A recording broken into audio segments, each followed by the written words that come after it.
Bayangan di senja yang gelap. Pada sore hari, saat matahari mulai terbenam dan menyisakan semburat jingga di langit, aku berjalan lunglai. Pundakku terasa berat, seakan membawa beban gunung setelah seharian penuh berkutat dengan tugas sekolah yang tak berujung. Setiap langkahku terasa seperti melawan gravitasi. Sesampainya di pertigaan jalan, aku melihat adikku berlari riang ke arah rumah. Sebuah pemandangan yang sedikit meringankan lelahku. Namun ketika aku sampai di depan pintu, suasana berubah. Pintu terkunci rapat. Ku ketuk berulang kali, tapi tak ada jawaban. Lampu teras yang biasanya sudah menyala, kini gelap. Pikiranku mulai merangkai alasan. Mungkin ibu pergi ke toko sembako dan lupa menyalakan lampu. Aku mencoba meyakinkan diriku. Ibu kemana ya? Tanyaku pada adikku. Ia hanya diam, menunduk dengan wajah pucat. Aku tak terlalu memikirkannya, menganggap ia hanya lelah setelah bermain. Kami berdua akhirnya duduk menunggu di depan rumah, hingga aku hampir terlelap. Tiba-tiba, suara langkah kaki berat mendekat. Hatiku berdebar berpikir ibu sudah pulang. Aku berdiri, bersiap menyambutnya. Tapi tak ada siapa-siapa. Suara itu terus terdengar, sangat jelas, seolah-olah berada di belakangku. Bulu kuduku meremang. Aku menoleh ke adikku, ia masih dalam posisi yang sama, membisu. Suara hentakan kaki itu mulai menjauh, bergerak ke lahan kosong di samping rumah. Aku memberanikan diri untuk mengintip. Gelap, tak terlihat apa-apa. Lalu, sebuah tangan besar dengan noda tanah liat menepuk pundakku dari belakang. Aku menjerit. Jeritan itu membawaku kembali ke kenyataan. Ibu berdiri di depanku, terkejut. "Ada apa? Kenapa kamu teriak?" tanyanya. Aku menjawab dengan gugup. "Ibu tidak di rumah, pintu terkunci dan gelap." Ibu hanya tersenyum dan melangkah masuk. "Ibu dari tadi di dapur sama adikmu, masak makan malam." Hatiku terasa campur aduk. Aku berlari ke dapur, dan di sana adikku yang asli sedang asik bermain.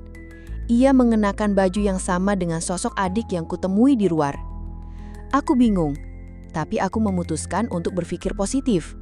Mungkin aku terlalu lelah. Aku bergegas ke kamar mandi untuk bersiap sholat maghrib. Di dapur, aku mengambil handuk baru dari lemari. Saat menutup lemari, mataku mencangkap sebuah kotak kecil berwarna hitam di atas kotak perkakas ayah. Aku mengabaikannya dan masuk ke kamar mandi. Selama mandi, suara-suara aneh seperti tikus terdengar. Aku segera menyelesaikan wudhu dan keluar. Suara itu berasal dari lemari. Kesal, ku tendang perkakas ayah dan suara itu pun diam. Malam itu setelah selesai belajar, adikku mendatangiku. "Kakak, jangan pernah sentuh kotak hitam itu. Itu menyeramkan," katanya. Ia bercerita bahwa ayah membawa kotak itu pulang, mengenakan sarung tangan putih bernoda tanah liat. Kotak misterius dan mimpi buruk adikku. Kisah adikku berlanjut. Rasa penasarannya memuncak saat ayah meletakkan kotak itu di meja makan dan masuk ke kamar mandi. Adikku mendekati kotak itu, dan perlahan kotak itu mulai bergerak dengan sendirinya. Ia mencoba membukanya, tapi gagal. Ayah keluar dari kamar mandi, melihat adikku dan marah besar. "Jangan sentuh kotak itu," bentaknya. Adikku ketakutan, meminta maaf dan lari ke kamar. Malam itu, kami tidur di kamar adikku. Aku di kasur atas, ia di kasur bawah. Ibu menyuruhku menemaninya karena kamarku sedang digunakan sepupuku. Adikku tidak bisa tidur. Suasana rumah terasa suram. Tepat tengah malam, ia mendengar suara hentakan berat menuju kamar kami. Adikku menyelimuti dirinya hingga leher, tapi suara itu semakin mendekat. Lalu, badannya digoyang-goyang, seolah-olah ada yang menyuruhnya bangun. Dengan jantung berdebar, adikku memberanikan diri. Ia menyingkap selimutnya sedikit dan melihat ke belakang. Di samping tempat tidurnya, berdiri sesosok pocong. Tinggi, terbungkus kain putih yang kotor dengan noda tanah liat. Ia menatap ke arahku yang sedang tidur pulas, tapi matanya tidak ada. hanya lubang hitam yang kosong. Adikku langsung menutup kembali tubuhnya dengan selimut. Ketakutan. Ia tidak bisa berteriak, hanya bisa berdoa dalam hati. Mendengar cerita itu, aku merasa merinding. Jadi, apa yang kulihat sore itu di depan rumah bukan sekedar halusinasi. Adikku tidak bohong. Sosok yang menepuk pundakku, sosok yang menakuti adikku, itu sama. Tangan besar berwarna putih dengan noda tanah liat. Itu bukanlah khayalan, itu nyata. Aku menyuruh adikku berdoa sebelum tidur, mencuci kaki dan tangan, dan mengganti pakaiannya. Kami berdua tahu ada sesuatu yang tidak beres dengan kotak itu. Sesuatu yang ayah sembunyikan dari kami. Kengerian yang berulang. Malam berikutnya, kengerian yang dialami adikku kini kurasakan sendiri. Tepat tengah malam, sebuah suara keras seperti benda jatuh mengguncang seisi rumah. Berasal dari dapur. Firasatku langsung tak enak. Aku mencoba memejamkan mata, tapi suara itu terus mengganggu. Lalu, aku merasakan hembusan napas dingin di belakang telingaku. Aku menoleh dengan cepat. Sosok itu berdiri di samping tempat tidurku. Matanya berlubang hitam yang sangat menyeramkan, menatapku dengan tatapan kosong. Tubuhku kaku, tidak bisa bergerak. Aku tahu, ini adalah sosok yang sama seperti yang diceritakan adikku. Aku hanya bisa menatapnya, terpaku. Sosok itu berdiri di sana selama beberapa detik, lalu menghilang. Aku terengah-engah, keringat dingin membasahi seluruh tubuhku. Aku segera membangunkan adikku. "Adik, bangun, dia datang," kataku berbisik. Adikku mengangguk. Ia juga merasakan kehadirannya. "Aku tahu, Kak, dia datang lagi." Kami berdua tidak bisa tidur lagi. Kami hanya bisa saling berpegangan tangan, mencoba menenangkan satu sama lain. Kami berjanji, besok pagi kami harus menceritakan semuanya kepada ayah dan ibu. Ini sudah tidak bisa dibiarkan lagi. Kami tidak bisa hidup dalam ketakutan seperti ini setiap malam. Saat sarapan, kami menceritakan semua yang kami alami. Ayah dan ibu mendengarkan dengan serius. Wajah ayah pucat. Ia tahu ada sesuatu yang tidak beres. Akhirnya, ayah mengungkapkan bahwa kotak kecil itu adalah peti kecil yang di dalamnya berisikan keris. Ayah diberi tanggung jawab untuk menjaga dan membersihkan keris itu. Namun, ia tidak pernah menyangka bahwa keris itu membawa penunggu. Ayah terlihat menyesal. Ia tidak ingin melihat kami ketakutan. Ibu, yang melihat ketakutan di mata kami, memohon kepada ayah untuk segera mengembalikan kotak tersebut. Ayah setuju. Hari itu juga, ayah bergegas mengembalikan kotak itu. Sebuah jawaban dan ketakutan yang berakhir. Beberapa minggu setelah kotak berisi keris itu dikembalikan, suasana rumah kembali normal. Tidak ada lagi suara-suara aneh, tidak ada lagi bayangan menakutkan. Dan yang paling penting, aku dan adikku bisa tidur nyenyak lagi. Aku sering terbangun tengah malam, bukan karena suara aneh, melainkan karena kebiasaan. Setiap kali terbangun, aku langsung melihat ke arah samping tempat tidur, memastikan tidak ada lagi sosok mengerikan yang menatapku. Hanya kegelapan yang menyambut. Sore itu, sepupuku sudah menyelesaikan ujiannya dan kembali ke kota asalnya. Aku pun bisa kembali tidur di kamarku. Malam harinya adikku datang menemuiku. "Kakak, aku takut sendirian," katanya. "Boleh aku tidur di kamar kakak malam ini?"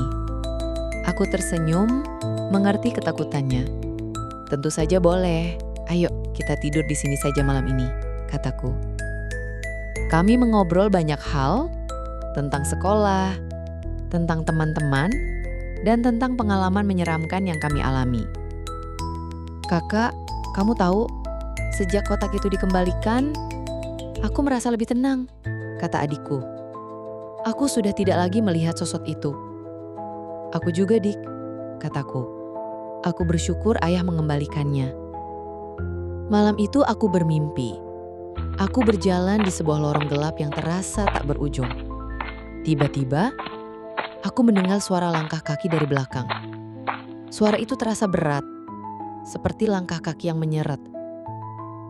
Aku ketakutan, tapi aku tidak berani menoleh. Langkah kaki itu semakin dekat, lalu berhenti tepat di belakangku. Aku bisa merasakan hembusan napas dingin di belakang leherku.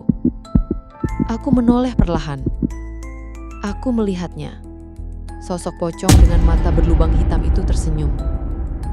Ia mengangkat tangannya, tangan besar dengan noda tanah liat, dan menepuk pundakku. Aku menjerit. Aku terbangun dengan nafas terengah-engah. Jantungku berdebar kencang. Aku melihat ke samping, adikku tidur dengan pulas. Aku merasa lega, itu hanya mimpi. Tapi kenapa mimpi itu terasa begitu nyata? Aku tidak bisa tidur lagi. Aku hanya bisa berbaring, mencoba menenangkan diri. Kunci di balik lemari. Aku bangun pagi itu dengan perasaan yang tidak enak.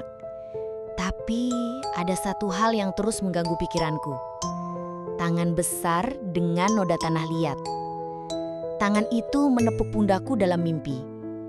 Tangan yang sama dengan yang menepuk pundakku di depan rumah sore itu. Kenapa noda tanah liat? Pertanyaan itu terus berputar di kepalaku. Setelah sarapan, aku memutuskan untuk membereskan kamarku. Saat membereskan lemari, aku melihat ada sesuatu yang aneh. Di bagian bawah lemari, ada sebuah laci kecil yang terkunci. Aku tidak pernah melihatnya sebelumnya. Aku penasaran, apa isinya? Aku mencari kuncinya di seluruh kamar, tapi tidak menemukannya. Aku putus asa.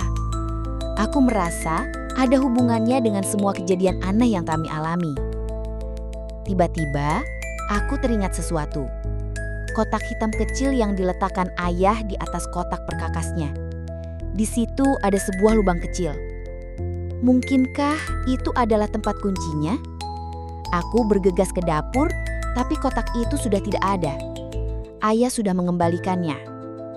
Malam harinya, aku kembali mencoba tidur, tapi mataku tidak bisa terpejam. Aku terus memikirkan laci yang terkunci. Aku merasa ada sesuatu yang penting di dalamnya. Aku bangun, mengambil senter, dan kembali ke lemari.